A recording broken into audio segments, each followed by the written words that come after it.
Wat een prachtig waar net. Ik joe het. Ja, er weer wat meer bewolking als gisteren. Maar er zitten weer erbij en we gaan op een nieuwe simmertemperaturen. En die simmertemperaturen zullen wel blijven. Maar morgen en sneeuwen hebben we wat meer een noord-noordwestenwind. Met toch wat minder warme lucht ongeveer van de zee. De boppenloft wordt even wat minder warm. Maar dat is tak een beetje weer heel oors. Wel, het waar. Jong is het nog warm, zo'n 19, 18 graden in de kustgebieden en zo'n 22 graden verder de provincie. En dat om een uur of 8. Vannacht zo'n 12 of 13 graden, vrij helder waar, kans op mist of mistbanken. En de wind uit het noordwesten mooi merken we haast net, zwak krijgt 1 en 2.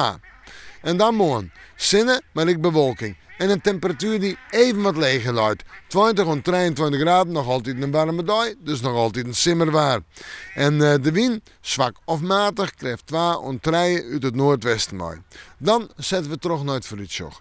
Sneeuwen. Nou ja, dan hebben we door een dag maar een temperatuur om en bij de 20 graden heen. Nog krijgt een warme dag gemiddeld door de provincie.